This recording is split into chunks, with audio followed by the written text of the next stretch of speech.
Welcome to 15-Minute Hikha. In this lecture, I will discuss the various career paths an undergraduate economics degree program prepares you for. I will divide my discussion into three parts. First, I will briefly discuss the changing nature of jobs and work opportunities in the 21st century. Then I will discuss what exactly we learn and what skills we develop in an undergraduate economics program. Finally, I will briefly discuss emerging opportunities for economics.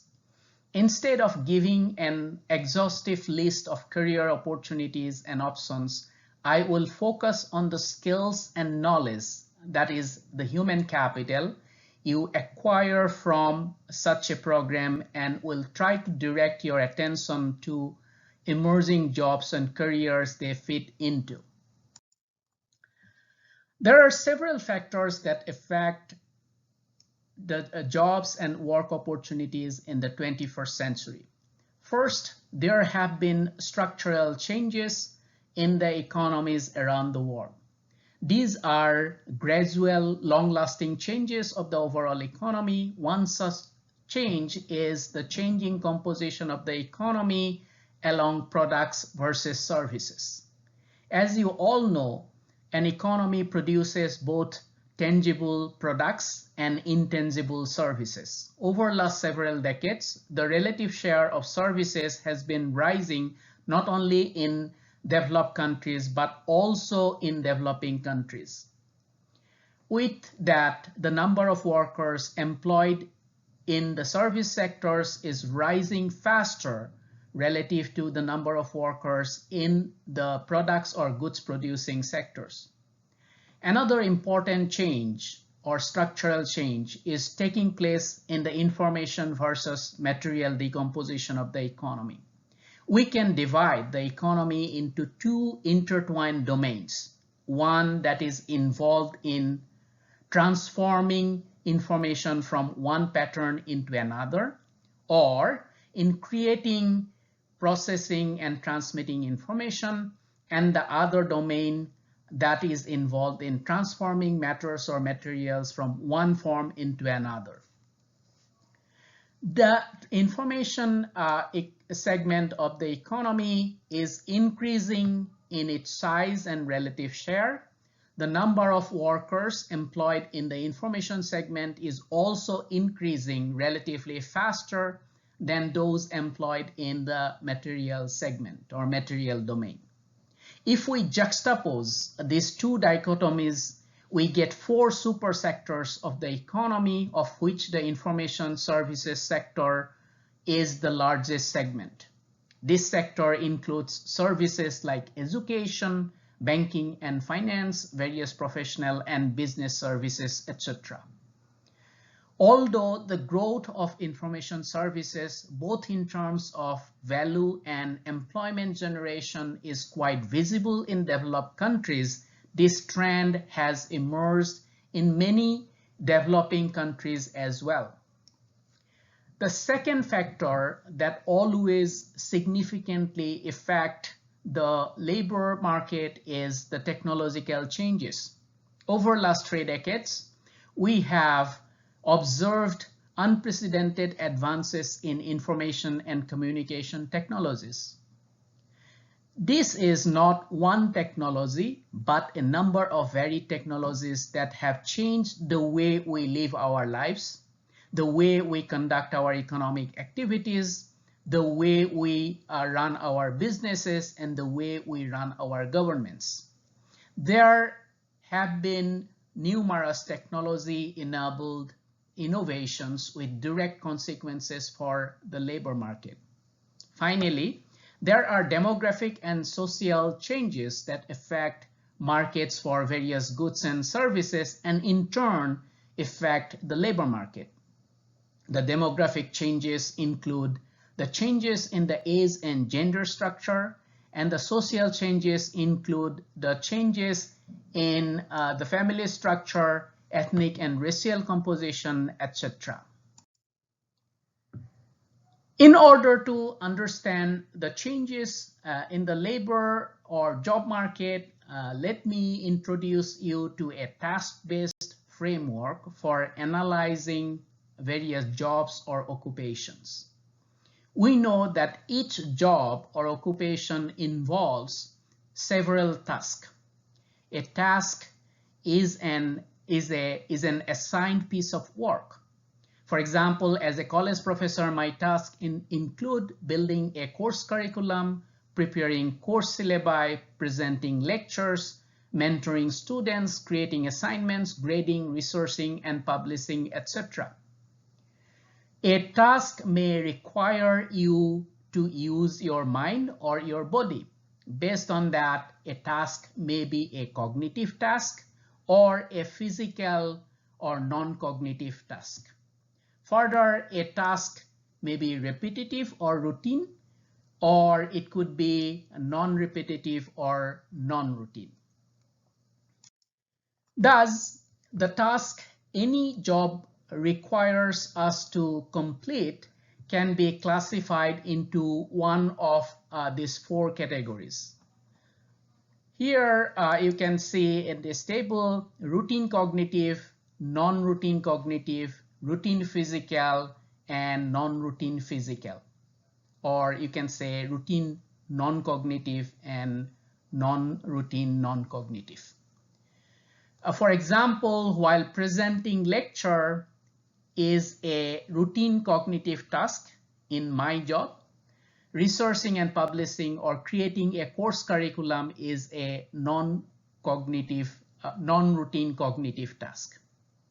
So every occupation or job may be a combination of tasks which may belong to different segments of this picture that I have shown. And a job will be classified, or a job will be called a routine cognitive or non-routine cognitive job, depending on which type of tasks are predominant in that particular job. Interestingly, the routine task can be automated. Routine physical tasks have been automated for a long period of time, while the advances in information and communication technologies have made it possible to automate a large number of routine cognitive tasks as well. For example, an automated teller machine, ATMs, right, can perform a number of routine cognitive tasks that a bank teller does or used to do. One implication of this development is that there is and will be a decline in the demand for jobs primarily involving routine tasks, whether they are cognitive tasks or physical tasks, right? The second is the technological progress that has taken place in last 3 decades, particularly in information and communication technology, has a skill bias. That is, the use of these technologies requires high level of skills. As such, the demand for jobs involving non-routine cognitive tasks has been rising. Finally, demographic changes such as aging population and social changes such as dismantling of the joint family system, even in developing countries, have increased the demand for jobs involving non-routine physical tasks. Now, shifting gear, let's take a look at what we learn from an economics degree program. First, we learn a lot of theories and principles. We learn the theories of consumer behavior, farm behavior, international trade, or economic growth. Once we master these theories, they not only help us understand decision making and its effects better, but also guide our thinking that may lead to more decision making or perhaps better decision making. The knowledge of these theories develops a way of thinking in your mind. Then we learn various techniques and tools. For example, you learn various statistical and econometric techniques. You also learn how to use various software programs to use these techniques for data analysis. These techniques and tools help you analyze information, verify predictions of various theories, and to draw conclusions about important relations, effectiveness of public policies and business strategies, and so on and so forth. Finally, you systematically accumulate information and knowledge about economic systems, public policies, important historical events with economic consequences that provide context and references for economic and business issues that you consider. So, what specific skills do these three things that I have discussed above help you develop or help us develop? First, an undergraduate economics program helps you develop critical thinking.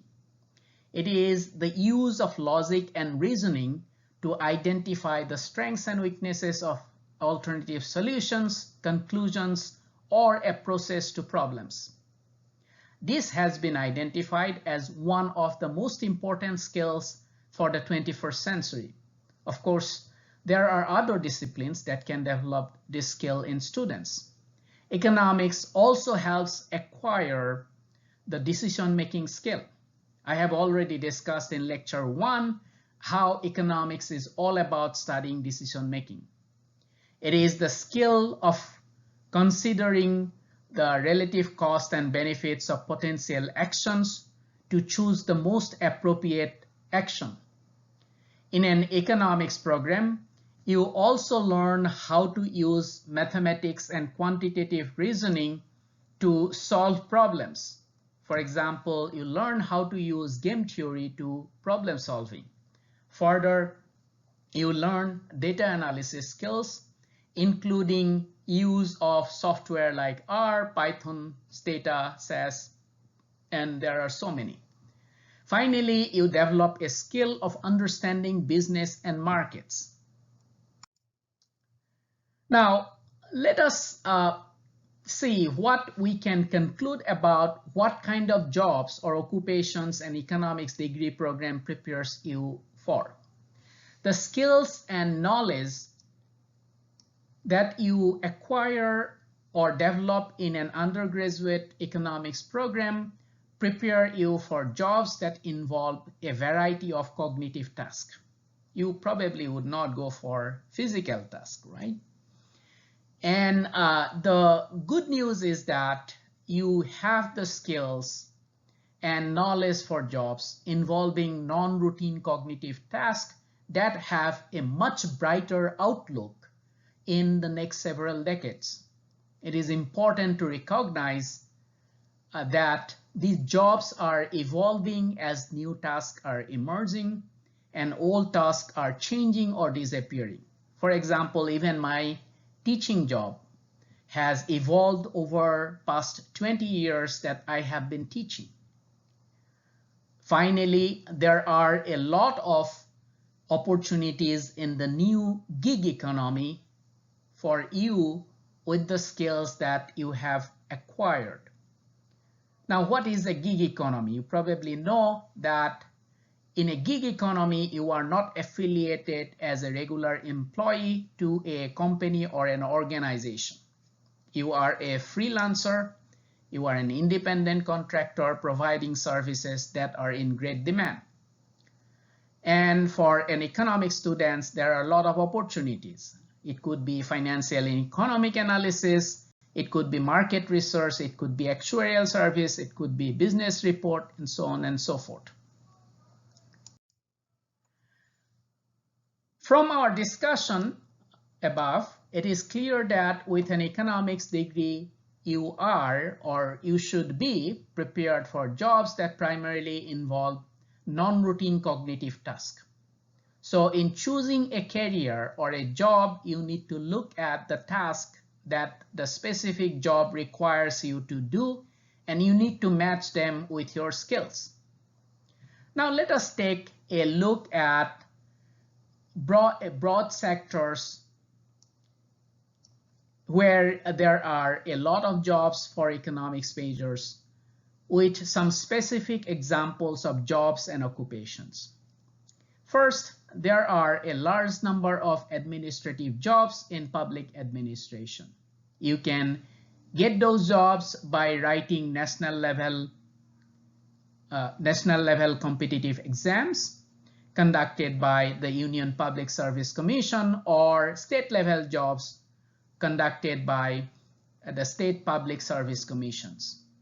You can be a policy analyst or a researcher or a data analyst for a public policy organization. There are many public policy institutes or organizations in India, and they are growing in number. Some of these jobs may require an advanced degree. In that case, you may consider getting a master's degree or maybe a PhD degree. A banking and financial service sector provides a lot of opportunities.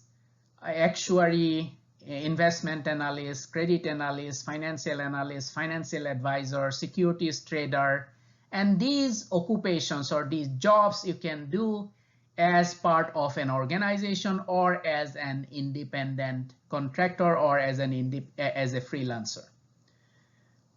You may write national level competitive exams or can get jobs in banks and insurance companies. You can have a variety of jobs in business and economic consulting, as you can see in the slide. You can be a market research analyst or a corporate legal consultant. Of course, in case of corporate legal consultant, you may need a law degree after your economics degree, which is not a bad idea. Particularly, we are now a market economy. There are a lot of private corporations, and there are a lot of corporate litigations, and there is a need for people with expertise both in economics as well as in law. In education, you can be a social science teacher with an advanced degree. Of course, you can be a teacher at the college or the university level. There is a demand for a business reporter in different media now that economic activities are more varied and complex. So there is a need for reporters who can understand the business and the market. I hope that my discussion of the changes in the job market in the 21st century, the skills and knowledge that you acquire from an undergraduate degree program, and some of the sectors and jobs for economics major have given you an overall idea of what career paths you are prepared for. So go get them. Thank you for your time.